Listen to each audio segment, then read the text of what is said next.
Assalamualaikum warahmatullahi wabarakatuh. Bagaimana kabar kalian hari ini? Semoga masih semangat untuk belajar. Hari ini kita akan membahas topik yang sangat penting dan sangat dekat dengan kehidupan kita, yaitu gangguan pada sistem pernapasan. Yuk kita mulai dengan menonton video singkat berikut ini.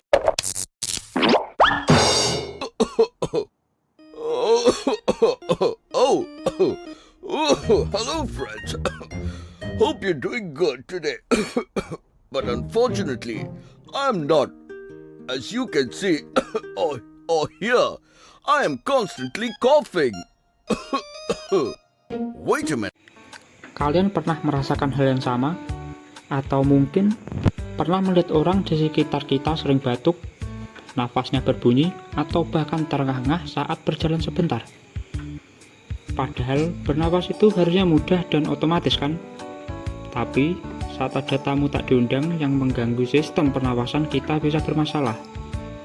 Nah, di video ini kita akan bedah tuntas apa saja yang bisa mengganggu paru-paru dan saluran nafas kita, mulai dari infeksi, alergi, sampai kebiasaan buruk. Mari kita cari tahu apa sih yang sebenarnya terjadi di balik batuk, sesak, dan bersin yang mengganggu itu. Nah, sebelum kita mempelajari lebih dalam apa saja gangguan sistem pernafasan, alangkah baiknya kita mengetahui pengertian sistem pernafasan serta struktur organ pernafasan. Yuk simak video berikutnya. Apa sih pengertian sistem organ pernafasan manusia?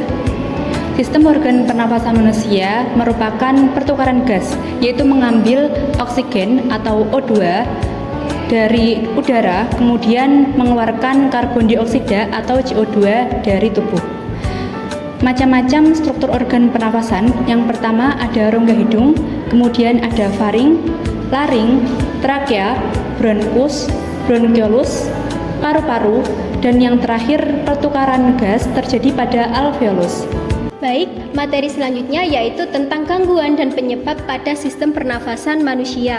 Nah, anak-anak, ada yang tahu pengertian dari gangguan pada sistem pernafasan manusia itu? Nah, jadi gangguan pada sistem pernafasan manusia adalah suatu kondisi di mana terjadinya kesulitan seperti bernafas, lalu sesak nafas, dan gangguan pada salah satu sistem pernafasan manusia. Nah, gangguan ini dapat bersifat ringan hingga berat dan dapat menyebabkan kerusakan oksigen jika tidak diatasi dengan segera.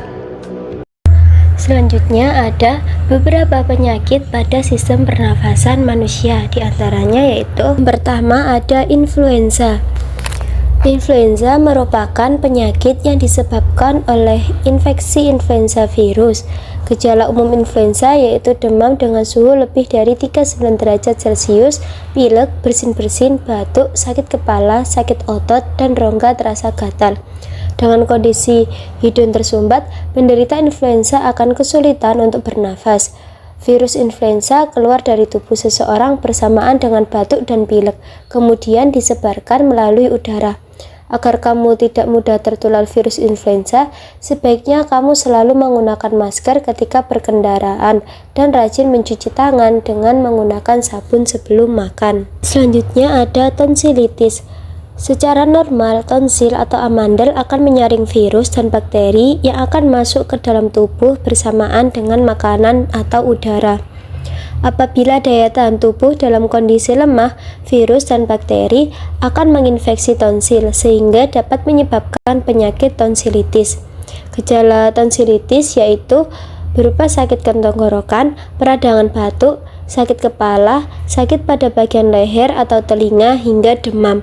Untuk penanganannya bisa meliputi istirahat yang cukup, banyak minum, dan berkumur menggunakan air garam yang hangat.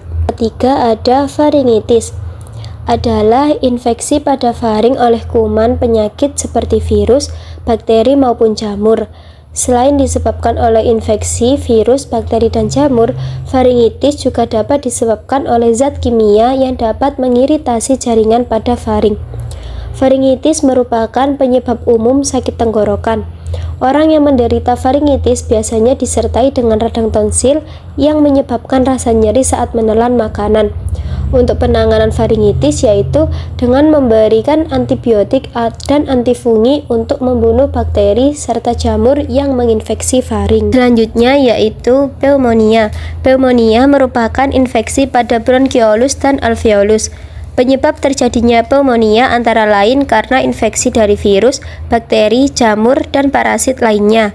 Namun, umumnya disebabkan oleh bakteri Streptococcus pneumonia. Gejala dari penyakit pneumonia yaitu demam, batuk berdahak, tidak enak badan, sakit pada bagian dada, dan terkadang mengalami kesulitan bernafas. Penyakit pneumonia dapat ditularkan melalui udara ketika penderita pneumonia batuk maupun bersin. Penanganannya yaitu pneumonia dapat dilakukan dengan memberikan antibiotik, obat pembuat saluran nafas menjadi lebar atau bronkodilator, terapi oksigen, dan penyedotan cairan dalam paru-paru. Lalu yang terakhir ada kanker paru-paru.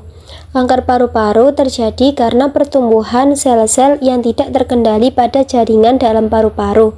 Jika sel-sel tersebut tidak segera ditangani, dapat menyebar ke seluruh paru-paru bahkan jaringan di sekitar paru-paru. Gejala orang yang menderita paru-paru yaitu biasanya batuk disertai dengan darah, berat badan berkurang drastis, nafas menjadi lebih pendek, dan sakit pada bagian dada. Untuk penanganannya bisa meliputi operasi, kemoterapi, dan melakukan imunoterapi. Sekitar 85% kasus kanker paru-paru disebabkan oleh merokok dalam jangka waktu yang lama, sedangkan 10-15% kasus terjadi pada orang yang tidak pernah merokok. Kanker paru-paru pada orang yang tidak merokok dapat diakibatkan karena kombinasi faktor keturunan dan faktor lingkungan, misalnya ketika menghirup debu asbes dan udara yang terpolusi, termasuk akibat menjadi perokok pasif. Dari berbagai macam gangguan sistem organ pernafasan tadi, perlu untuk kita menjaga kesehatan organ sistem pernafasan. Yang pertama, berhenti merokok, memakai masker pada wilayah yang berpolusi, kemudian makan yang bergizi, dan jangan lupa olahraga secara teratur.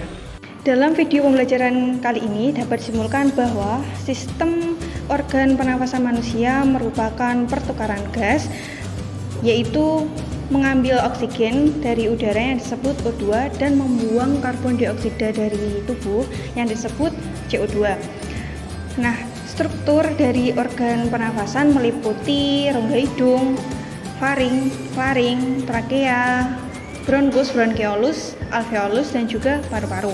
Selanjutnya kalian telah mempelajari mengenai gangguan pada sistem pernafasan manusia. Nah, yang pertama ada asma, bronkitis, emfisema, pneumonia, sama faringitis, dan masih banyak lagi. Nah, dari gangguan tersebut dapat disebabkan oleh peradangan atau infeksi, virus, dan juga penyakit keturunan atau genetik.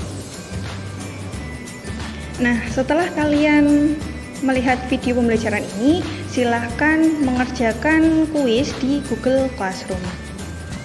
Terima kasih atas perhatiannya dan semangat belajarnya hari ini. Jika ada pertanyaan, jangan ragu-ragu untuk bertanya di WhatsApp group. Sampai jumpa di pembelajaran selanjutnya. Wassalamualaikum warahmatullahi wabarakatuh.